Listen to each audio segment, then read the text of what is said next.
By the way, let's start just a quick introduction set. I'll start. I'll moderate the panel. I'm Andrew Watson, CEO of Cabbage Analytics, and I'd like to Off we go? yeah, off we go down the line. Hello, everybody. Amanda Shifrin. I am the co-founder and chief growth officer of Pioneer Interests. We are a vertically integrated operation in Colorado, one of the largest. We touch every aspect of the value chain from seed to sale. So we have our retail arm, LOVA, which bridges the gap between our third wave and legacy customers. We have 8 stores expanding to 10. We have our cultivation arm with 86,000 square feet of cultivation, and we are the second largest wholesaler in the state, commanding an average market rate of 55% higher. We also are one of the lowest cost producers, so I think that will be relevant in this conversation and panel. And for extraction, we do both hydrocarbon and solventless extraction, and we are the 5th largest brand in the state for concentrates. Hey everyone, I'm Ning, CEO and co-founder of Nabis. We are the largest wholesale distribution platform based in California. Today we serve several thousand businesses, several hundred on the brand side, and about 1,300 to 1,400 retailers in California. And today that equates to about 20% of the legal cannabis market in the state. As we continue to grow and scale, we're really looking to support more small businesses out there. New York is a big future target of ours, and really looking forward to seeing how legalization plays out in states. Silverman, co-founder over at Leaflink. We've been building out a wholesale platform over the last 8 years. By the numbers, we're live in 30 different markets. We work with over 10,000 customers, doing about $5 billion in commerce through our platform every year. Based in New York, really excited to see the state of New York come online and be able to help build out some people in our backyard. And really pumped to talk about data and how it can empower the industry today. Awesome. So topic of this wholesale efficiency gains through data. I think really good to just like quickly set a baseline of like, what does that mean? What are we talking about? Really, it's around, where can we get efficient in getting product from top of the supply chain through the distribution into the retail and ultimately in the hands of the customers, of which there are multiple touch points. And so, Vince, I actually want to start with you and asking, of all the different touch points, can you just talk a little bit about how would you describe a definition of efficiency or inefficiency in the wholesale supply chain? Like, how can we identify it? How can we measure it? How can we talk about it? Yeah, I mean, I think there's many frameworks to apply to this, but having been through the ringer on the operational side, just doing deliveries myself and just seeing the inefficiencies, I think the challenges have evolved quite a bit over the years. I think where the industry's at, it's become quite more mature, and I think from a data perspective, it comes down to sort of like how, and what we do especially. I think it comes down to how fast inventory and product moves out the door and how fast payments come in the door. And, when we track those 2 key KPIs and metrics, those are kind of like the 2 heads of our hydra in our business. It's all about, DSOs and fulfillment rates. And so, anything, if you double click into those KPIs, if there's any inefficiencies that are causing longer lead times or lag times, I think that's where I would first look to identify issues. Yeah. Amanda, as an operator yourself, where or how do you think about evaluating efficiency or inefficiency, I should say, in the supply chain? I'm going to second that. I think whenever anybody starts a business, you think inventory, it's great, I'm going to sell through it. It's fine. Yeah. Not to worry. We always take the approach of inventory is the most important piece, and you have to dive deeper into, if you can measure it, you can improve it. And so that's what it goes to. You have to know your fulfillment times, quality control errors, especially from seed to sale. We plant 5 months in advance, right? So at that moment, you're thinking of your groupings and what strains are going to be better yielders for flower, but better yielders for concentrates. And so it starts that far in advance, all the way down to your packaging, your fulfillment, your delivery times, your turnover rates. So for us, it starts ahead, I think, and then works our way down. Got it. And then, Zach, looking at it from a multi-state perspective, would you say that the framework that these guys are describing can be applied across every state? Do you think it's very state specific in terms of what you should be looking at when it comes to efficiency or wholesale efficiency in the supply chain? I think we've all come to learn that like every state is its own beast and it's going to require its own nuances, but like fundamentally as a supply chain, like dead on in terms of like focusing on the life cycle of the entire plant for like seed all the way up to sale to making sure you actually get paid. And there's about 4 or 5 critical touch points along the way that you really want to double click into and make sure you understand. But each state is certainly going to have its nuances, and each company within those states is going to be in a certain part of their life cycle where they just need to account for specific things along the journey that makes sense for their level of sophistication. So if you're in a highly verticalized state, your problems may be very different than a state that's a little bit more, way more established, like the state of Colorado, which has a much more mature, more kind of robust supply chain. And so in a vertically integrated state, you're really looking at your internal operations across all the touch points because like you're responsible for controlling every single aspect of it.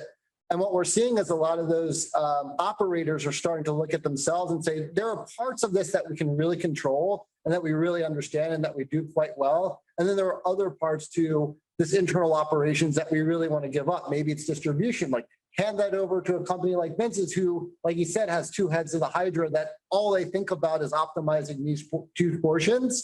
I think that line of thinking goes a long way in terms of seeing states evolve as well as companies evolve and really seeing the entire industry just mature along the way to kind of get to where they want to specialize in and focus on the right parts of their operations with the data that they know how to measure, as well as data that they actually know how to take action on. Yeah, really interesting that you bringing up Colorado and the maturity of the market and just like this concept of like as a market matures, different it's almost like a whack-a-mole type of thing, like different pieces are going to break as the tensions have. I'm interested, Amanda, you operating in Colorado with both retail and the brand, what would you say right now is the top inefficiency you're trying into? When I just shout out Leaflink, because that is the majority of where we get our data from, because in Colorado, you know, of all the platforms, and I'm curious to hear from your horse's mouth, but 95% of all transactions, I think, are most likely through Leaflink, right? There are some small brands that aren't, but it's a really good source of data. So just shout out to him, because he's great. But so the number one inefficiency, you know, you have to start at the top, you know, your pricing and then your discounts. So really understanding your costing model. And I think that is the first place to look and the biggest challenge. So once you understand your costs, and I know that sounds like a logical thing, but it's actually quite challenging because you're dealing with plants and different inputs and water and HVAC and all these sorts of things that you have to account for all of them, plus taxes. So really understanding your cost structure. And then for us, I think the biggest inefficiency, unfortunately, is sort of the quality control between the stores and what they're needing from you as far as arrival times and metric tags and things that cost a lot of money if you do it wrong. And so that's an area that we're really paying attention to. Yeah. I'm interested, Vince,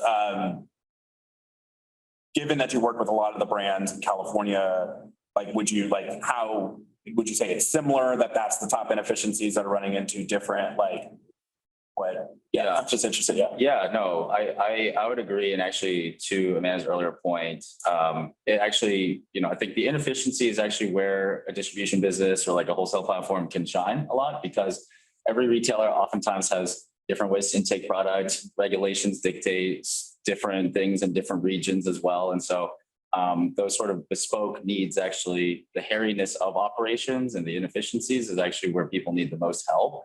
And so that's where like a platform like ours can actually help streamline. But then within our organization, it actually does come down to the sort of top of the operational workflow, because you don't want a mistake to occur at the doorstep of a retailer, because then everyone's upset. Costs have already been incurred, and they have to reject some inventory, and lost sales are so you want to do as much QA as possible at the top.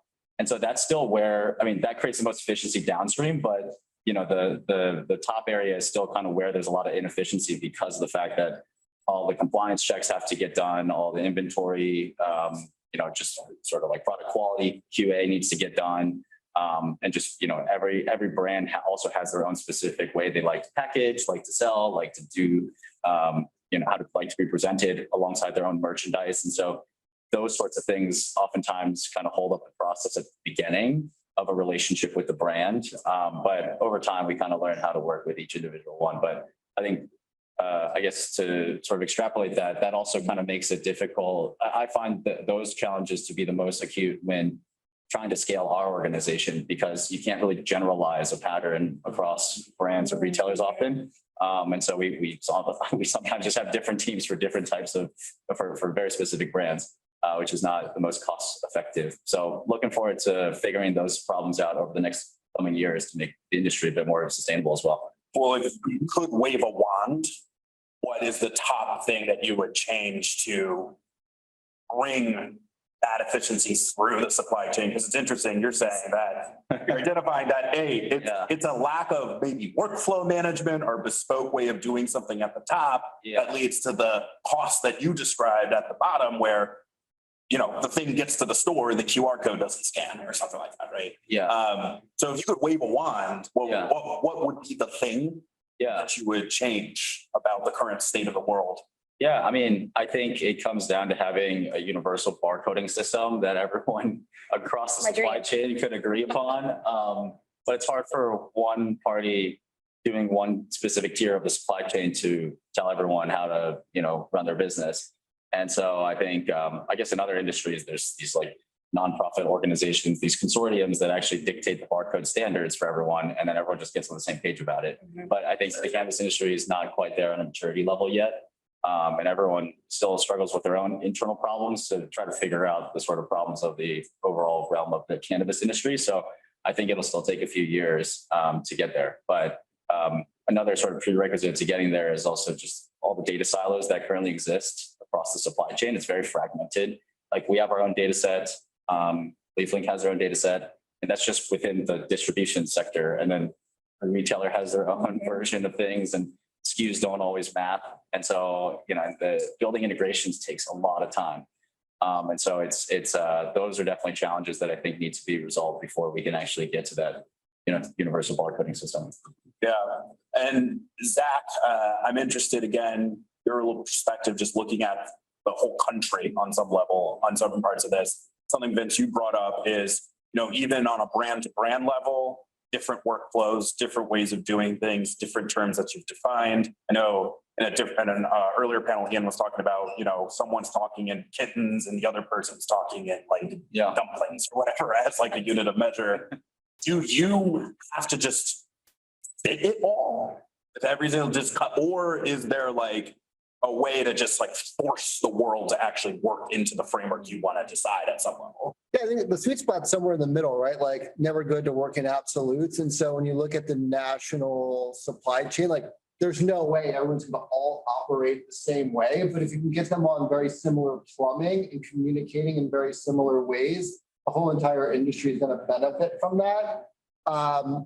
And so take, for example, like the workflows that we see on Leaflink, everything from creating a purchase order to things being delivered to getting paid. Like there are a lot of different permutations that people take on our platform to be effective and that map into their business operations. We certainly have best practices. We look at companies that are growing and doing well, and we see companies that aren't doing so great. And like there really are patterns to people who like take the time to mark their orders as being approved and being picked and being shipped, and having all that information, data being sent back to the retailers on our platform so that they can make better decisions with when things are going to be coming in, when things are going to be delivered. And by increasing the retailer's business, they have more trust in the brand that they're ordering from by taking these specific actions. And so there's generally some patterns that are just like good practices that help the industry. From the standpoint of data, because we're here to talk about data, I don't know if we get to the point of like building out an equivalent EDI or some kind of system equivalent to that.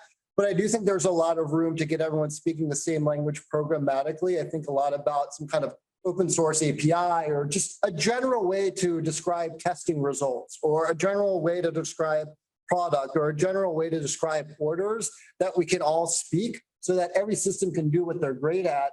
But we can all communicate information exchange, and therefore at large and in aggregate, the industry is just going to have better data that they can operate on at a national level.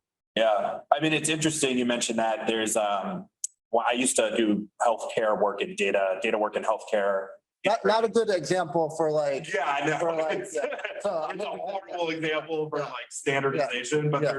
there's an effort underway currently in a system called FIRE, which is literally all these engineers who are spending all this time integrating health records just decided to hang out in Vegas and define how the information is going to be translated between systems. Most productive on average out of Vegas. Yeah, and that's what they're doing. So I'm interested though, to kind of throw a little bit of wrinkle in it. Mr. Amanda, in your perspective of, you've done a lot of things as a data forward organization to make your brand, your retail portfolio work well within the confines of the constraints you face. What would your perspective be on a system coming in and saying, in order to standardize this across the entire state or the country, you need to change how you are doing things? That's a great question. And I really love what you were saying about, just to touch on the accepted versus submitted, the small little touch points that make a huge difference on the workflow. The naming is the hardest thing, because what you name, again, from seed, right? The clones, what you name that product with that unique metric tag, by the time it gets down to even distribution level on Leaflink, what the brand then decides to name the strain or name the product, what you actually put in your point of sale, you're probably having 7 to 8 different nomenclature changes. And so I know we keep harping on that, but for me, that is the biggest challenge, because when we're trying to match data, even looking at e-commerce platforms or what our competitors are doing, or where even our products are being sold in other stores under, maybe they tweaked the name a little bit, it's virtually impossible to get a true sense of how you're doing. And so we have to rely on Leaflink, which is great. But I'm just saying, there isn't a source of truth. Yeah. I do think that that's another challenge that I see is everyone sort of has we try to be as granular as possible with our operations, because, delivery statuses, we have like 8 different statuses, and it actually is very helpful to know where things are along the supply through our process. And same with payment statuses, and we have internal ones as well. But then the sort of double-edged sword is that then it gets tough to actually analyze and aggregate that information, because you just have all these disparate statuses and nomenclatures. And so if you're trying to aggregate things, you can't. So then you can't actually draw like larger trends and conclusions from it. And so it's kind of always trying to strike that balance between like what is granular enough where we can also still derive the benefit of being able to analyze that information in aggregate form. And you could look at and this is Colorado specific, and it's true in every state. You could look at your metric tag, but every store, every distribution center splits tags so that your original isn't even matched. So that's another challenge. Maybe you would have the original match to all with the solution. I will wrap on the if you want to wrap on this topic, like nationally, there's a massive opportunity for this industry, for the rest of the world to look at this industry and be like extremely envious of the supply chain we've created in terms of the transparency, in terms of the compliance, in terms of the data exchange, in terms of the efficiencies. Like most industries are operating in a 100-year vacuum where they're just like, this is how we've always done it. It's very, even healthcare, which is the most precious of things, is backwards. And if we can get there, and if we build it up with all the building blocks that are available to us in this digital age, like there's a lot of margin to put back in the hands of retailers, back in the hands of small business, back in the hands of social equity license holders, back in the hands of brands, back in the hands of distributors, like to really, really, really make it an amazing, amazing industry. I mean, it's almost like a classic prisoner's dilemma in that way, in which everyone needs to optimize for their own world and their own constraints. And in doing so, we've created this like inefficiency that passes throughout. Is it Metric's job? Yeah, I mean, where I'm heading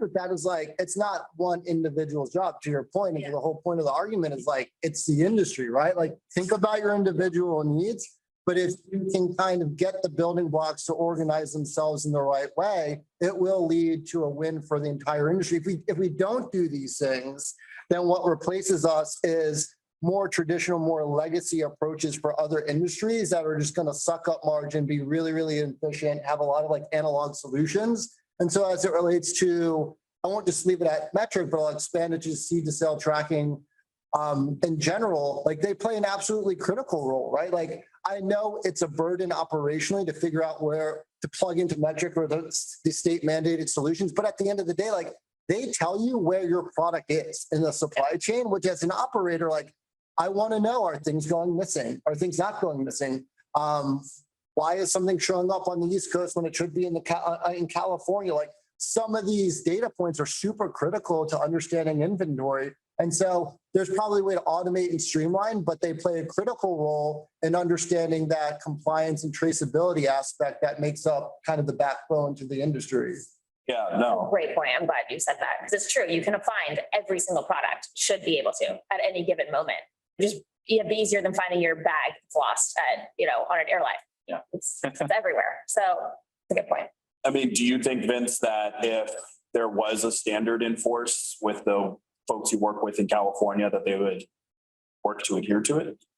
I think so. I mean, I think the key is with any sort of like trying to gather consensus or anything, you have to make everyone feel like they're part of that initial thought process for developing the framework for doing so. And that oftentimes takes time because you're kind of trying, oftentimes you run into a little bit of a death by committee. And so everyone ends up just doing their own thing. But I think it takes, one market leader to actually put forth the effort to create, a group that actually incorporates all parts of the supply chain, has all voices within it, to effectuate that. But I don't know that, I think while consolidation is happening in the industry, I don't know that there's any one party that can actually has enough bargaining power to bring everyone to the table to do that right now. So I think we'll have to wait till more consolidation continues to occur before, what may look like alcohol. I'm not saying this is the best model, but then there's only like 3 distributors and they just get into a room in Vegas and talk about it. Yeah. Like the thousands of operators in California is just kind of a practical impossibility. Yeah. Yeah.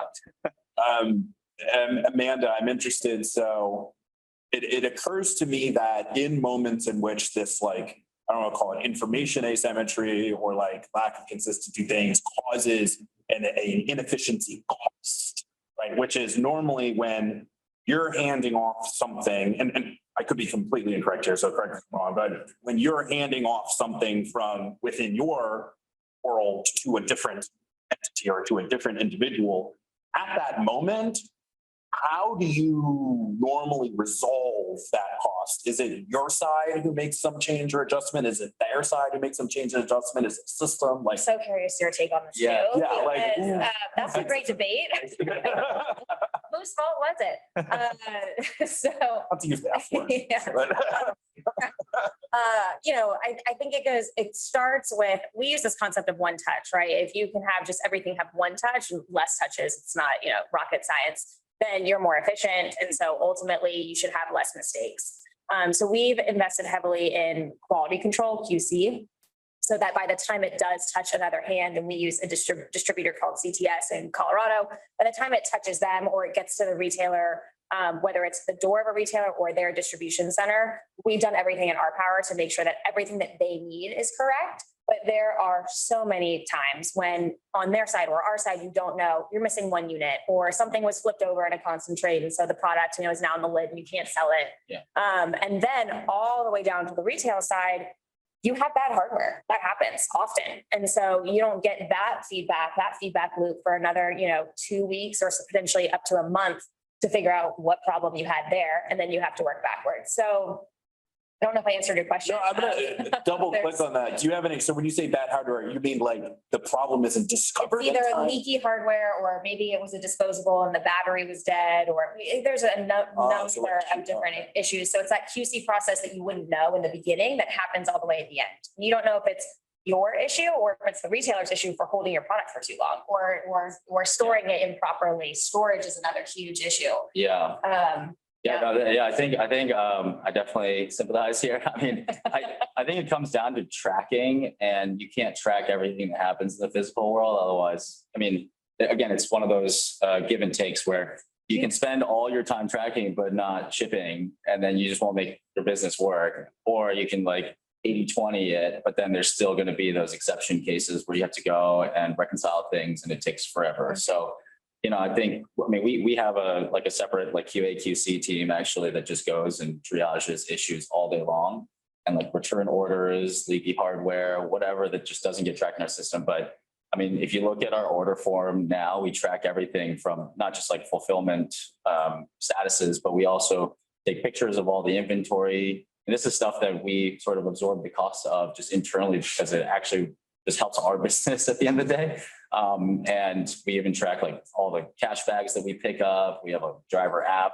And we developed a lot of internal tools to be able to track a lot of these little nuanced cases, just so we can identify and narrow where the mistake happened. And because that'll save a lot of time in and of itself, rather than start, to your point, all the way from the top.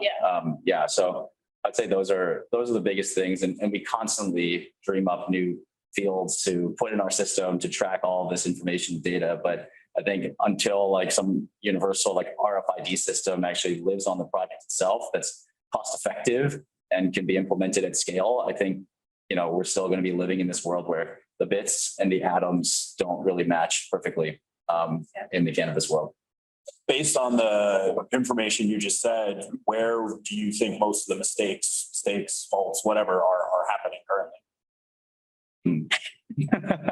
I mean, I think I would say, there's a lot of like manufacturing errors. I mean, I'm not gonna, absolve blame here. I think we do a lot of delivery mistakes as well, and ends up getting our brands as orders rejected. Oftentimes, I think it comes down to payment too. People just need to pay for their product before they get the next shipment, and so I wouldn't call that a mistake per se, but yeah, it definitely, it's kind of creates inefficiencies in the supply chain because of all the additional friction layers that have to occur.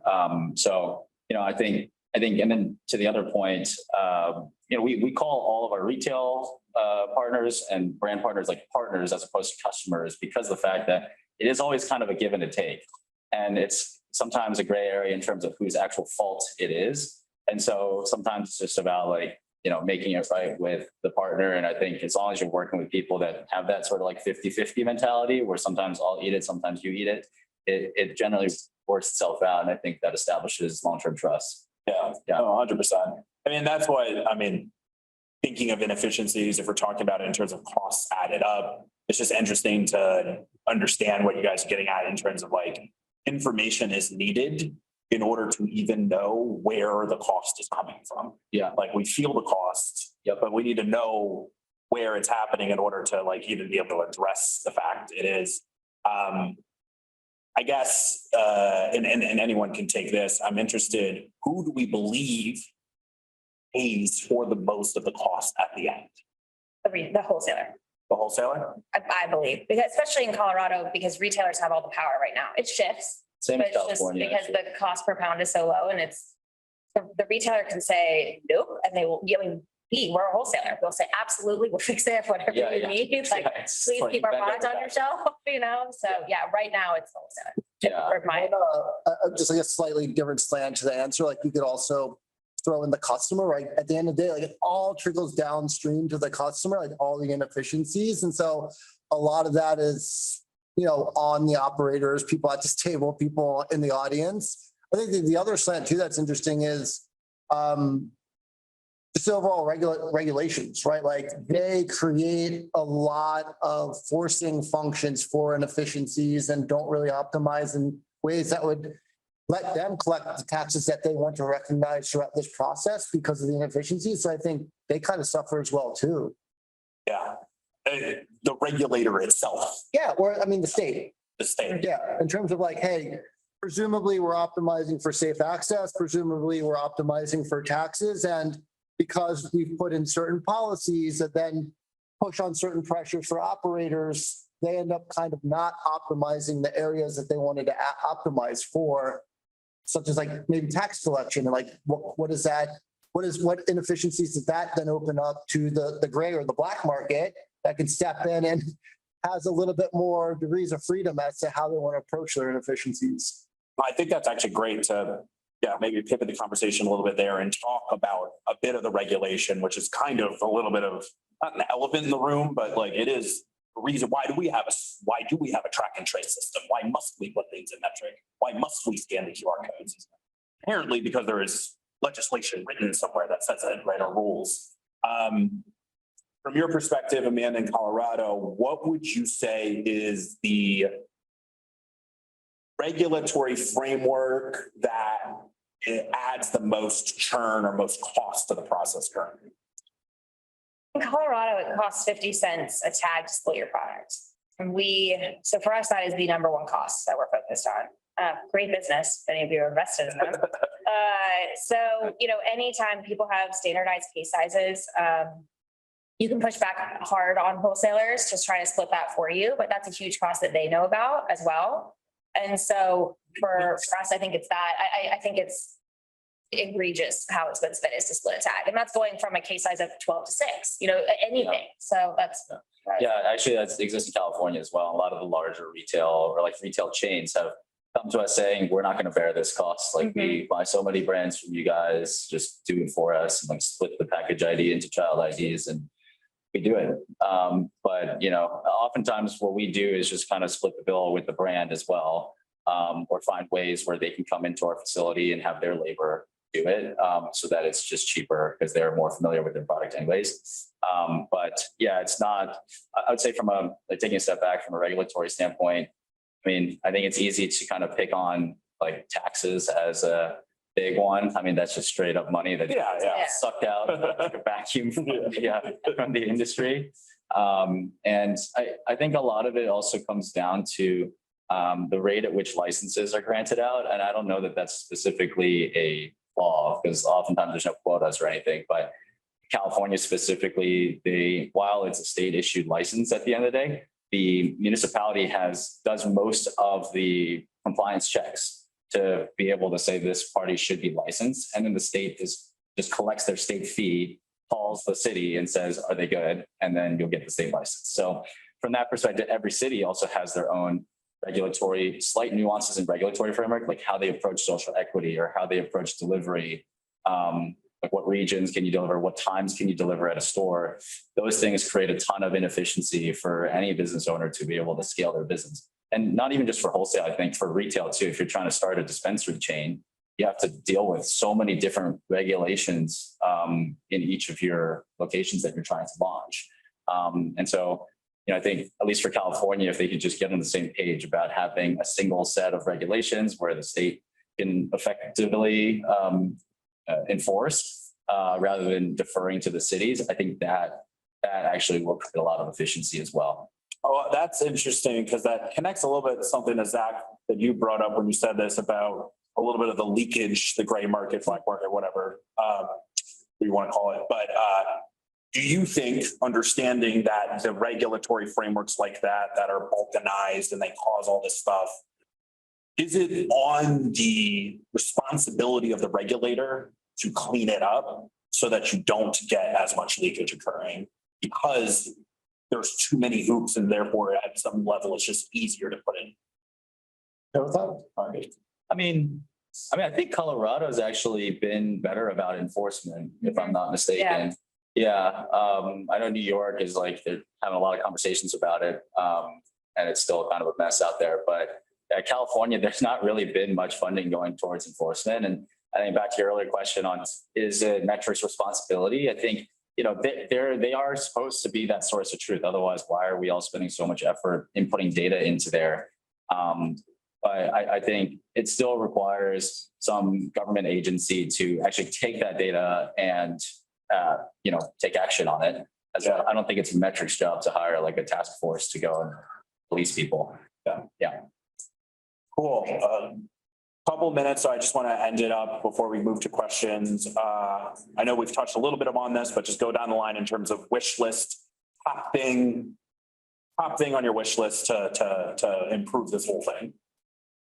So not from a data perspective, but packaging, we didn't really touch on that. So I think packaging is a huge one, and packaging rules change all the time, and you need multiple stickers, and that it adds up 10 cents here, 20 cents here, 30 cents here. So that's a huge problem. I think my dream is a better mapping system. And really, I think we could work together on this Leaflink of starting there, even just in Colorado, of the names that brands put in is the name you should keep in your point of sale, something that you could tie together. I don't know how we could enforce that, but it'd be good. Okay. Yeah, something. Yeah, I mean, I think actually we were talking about this morning. It was just around how while there are a lot of brands in cannabis, it's a relative term. I think if you look at other industries that aren't regulated, there's just millions of brands out there. And it's just because there's an endless well of consumer demand. And I think in cannabis, there is that endless well of consumer demand that we're all here, talking about. That's why we're all in the industry. But I just don't think it's finding its way into the regulated market. And so all of those dollars are, lost economic value. And so, you're kind of trying to fit a large volume of brands into a very small pipe at this point. And so, I think in order to expand the market for all of us, it's really just how do you get that consumer demand to flow through the regulated system? And I think then there will be much more top line, much more margin for everyone to actually continue to coexist peacefully, as opposed to always trying to stab each other in the back every 2 seconds. Yeah. So we almost made it through the panel without talking about banking, but I'll throw out banking. Like, I think That's your, that's a game changer, right? Like, if everyone can get access to safe, reliable, consistent, predictable banking, I think some of the inefficiencies they have to deal with start to get alleviated. And we're here to talk about data. Like, there's a lot of data when it comes to banking in terms of being able to better underwrite who you want to do business with, and better underwriting and more accurate underwriting, and better rates for debt and other kind of facilities that are going to help operations grow. Not to mention just the obvious bits of like less cash in the industry and a whole bunch of other benefits. So to me, I think banking is just a massive bit of infrastructure that allows us, to your earlier question, get on some consistency nationally that everyone can really rely on to do business with each other. Yeah. I mean, I think all three of our points kind of boil down to like, how can we create more margin and put more money into the ecosystem? And I think another one on the federal side is probably descheduling or rescheduling cannabis. Because I think while safe banking certainly will help with all those things, I think removing 280E, for instance, will immediately alleviate margin from every single existing business in the industry. I've heard anywhere from like as low as 5% up to like 15 to 20%. So that's on the customer. And about out to the customer. And that's like overnight. And so I think that would certainly help. And it would also open up more pathways to cannabis research, which will then inherently bring more consumer education and sort of a destigmatization as well of the industry, which I think will also help lift all those. yeah. I'd say 280 definitely on the top of my list. Exactly. Cool. Well, thank you guys so much. I think we can move to some questions now. Any questions for the panel audience? You mentioned stickering process. You see greater obviously that. You want to repeat it? It sounded like the stickering process, the laborious stickering process. Do you see any end? He said, does lucid green? Lucid green as a solution. Lucid green is the solution to that. Yeah. I mean, we've been working on integrations with them. I know you guys have an integration with lucid green, right? And yeah, I mean, I think they can certainly help. I think they have a tough job in that they're not strictly in flow of the supply chain. And so it's harder for them to kind of enforce these standards. And so they have to kind of partner with a larger platform, larger wholesale platform like Leaflink or us, in order to get that done. Because otherwise, they can go around to all these retailers and pitch them on this vision that they're going to save them a ton of cost. But if no one on the supply side cooperates, then it's kind of it's a half-baked vision. So they need to actually, and I think, that's why they're talking to us first, because from their perspective, this is the first chicken the egg problem that they need to solve. And so, I think they can certainly get there. And I think both of them have raised pretty decent sized rounds of funding not too long ago. So I'm hopeful that they'll be able to provide a lot more efficiency in the ecosystem. Any question? I think for non-vertical operators, your customer, retail customer, or your person, how are you guys tackling these sort of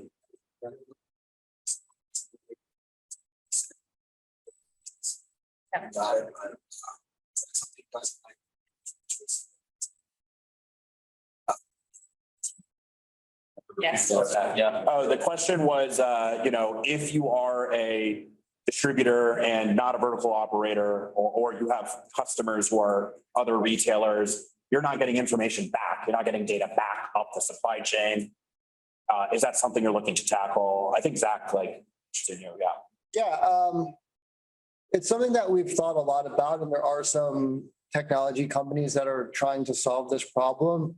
Completing the feedback loop and getting that data back into the hands of the brand is extremely, extremely valuable. And even back into the hands of the retailer who sold it to the end consumer is extremely valuable. I don't think that feedback loop is as formalized as it could be and will be at some point. I think platforms like our own definitely play a role in it. We don't necessarily tap into the end consumer, but kind of have a better network built on the retail side. But I think there are ways to partner with people who do have that data and build it into the online experiences that are right at that point of purchase where a retailer is looking to buy something and they have a data set that informs them of like what's really hot, what's really trending, and what really works for them. And then obviously that same set of data is available to the brand as well when they think about what they want to forecast out to 6 months, where their formulation's heading, where the trends heading, where the micro trends within their certain certain geographies, and therefore they can do their job as a brand building out better brands. Retailers can make smarter wholesale decisions, and distributors that sit in between can therefore make smarter operational decisions because both sides kind of know what they want in a more informed way. As a retailer, we use that to our advantage where we'll get better pricing or better discounting because we do share that data. So I think you can use it to your advantage as well. For Leaflink, any prospect of improving marketscape and sort of path? You tell me, like, it sounds like you got some ideas. Like, I want to know, like, there's always room to improve data. I think one statistic I recently heard is that most mature supply chains spend on anywhere up to 10 to 20% of the entire industry spend on data. Like, we are so far away from that in this industry. So there's room to improve our data. I think to justify improving the data, there's always like, how do we get more for the data that we're providing? And so there's a little bit of an act there. But the short answer is like any product that we offer at Leaflink, always want customer feedback. Like that's ultimately what makes it better. And so we'd love to sit down. We'd love to hear like what would really make it a game changer or just like better your business and build that into the roadmap. Please, seriously. Please. Joe, yeah. So, when you talk about the customer being a retailer, I've seen what the brands are doing. More they can to actually own that customer themselves, which might not be the retailer. Do you guys see that as a tech trend or ways for sellers to find this consumption, be able to get their ownership and then use it? Yeah, I've seen some solutions come out here and there, but none have really stuck. Yeah. There's a lot being thrown. Yeah. Can I ask you actually to do that, Amanda? What is your perspective on if like a brand who you don't that you're bringing into your retail shop comes and says, "Hey, I would like to own the customer data myself, so I'm going to do these things." What would I'm just interested in your point of view on that. Nope. No. Okay. But yeah. Please. So, I mean, I think there's creative ways. There's, there are these the software that's bud tender incentives that, every brand is trying to pitch to use because it's just they're giving money to the bud tender to sell their products, but it completely cuts out retailers. So instead you build it yourself, right? So there's ways that you can be creative with them. I've seen a lot of brands are reaching out to us now saying, hey, with, digital out of home, can we do to get on your shelf? I'm willing to spend X number of dollars for a period of 9 months to drive people to you. So people are getting more creative to do it, but as far as actually owning them, they think they can have that geo data. But no, I guess I haven't seen anything that works. Yeah, I think it comes down to like incentives because I guess a retailer wants to protect their information because it's theirs, it's their IP. But then I think it should be this general sentiment is everyone should be on the same page about driving more sales to the customers. Yeah. And so from that perspective, the people that see long-term are ones that will share the data, but in a way that doesn't loyalty data. Most important. Yeah. Which, but in the same way, it doesn't actually relinquish their own IP value from their business. So yeah, I mean, I think also right now, the state of the industry, there's not as many operators that operate at too large of a scale right now, similar to, retail, for instance, and outside of cannabis. And so for those types of companies, they almost have to work with the data in order to make sense of anything. Right now, you still have a lot of people dealing with relationship-based business, transactions, and it's more just like anecdotal information that they're taking and just sending it back to the wholesale side to make to give product feedback. But I think once we're at scale, once most businesses are outside of their cities or states, and you really have to rely on the data. And I think that's what will drive a lot of the need for more of the software platforms to actually exist. Yeah. Good question. I think we have time for one more. There you go. Yeah. As the idea of like Nike jumping retailers go direct to consumer, obviously structurally, retailers have to exist. Do you think, in the 10-year time, you think as brands, first the conflict between a retailer giving up that relationship with that customer? Do you see the brands taking over? I think retail will always play a role. Like there's always brick and mortar. You're also seeing like this weird thing where like things moved online and like that's where they wanted to be, like brands, and then now like it's hip to like now have a brick and mortar store. I think that's like a really pay attention to, but I think there's absolutely room for going direct to consumer where retailer will still play a role. It's the more streamlined role in terms of helping to distribute outward. Yeah, I mean, it's the regulations, right, too. Yeah. So I think that's what would have to change for that to be fully possible. But no, you can partner with a brand could partner with a distribution center, have their own website and figure something out. So there are ways to make it happen. I just think there aren't many brands right now that it would be successful. I don't think they have the customer base yet. Some do, of course, but not all. You look at alcohol and liquor, they've been trying this for like, it feels like decades now at this point. Like it just hasn't stuck in a very scalable way outside of a handful of urban areas. But I think it's there. I think it's possible. I think it's doable. I think you'll definitely see it more and more in cannabis. Yeah, I think an interesting amount of Sephora has a massive data arm, so massive that they got in trouble with some regulators. But like there's a whole thing about because there's an in-person aspect of beauty product, like be a brand on the shelves of Sephora, like you need to put up a bunch of money, you can get a bunch of stuff back, but Sephora keeps that data under lock and key. The guy, like, so they can maintain that retail presence and all that. Yeah. I mean, I think MSOs are probably the best at doing this right now. And I think a lot of the reason is because they actually have a full product set versus most brands in like a free market, say like California. Actually, I've not seen one that's been top of 2 categories, like sales charts. If you're an edibles brand, you're really good at edibles like Kiva.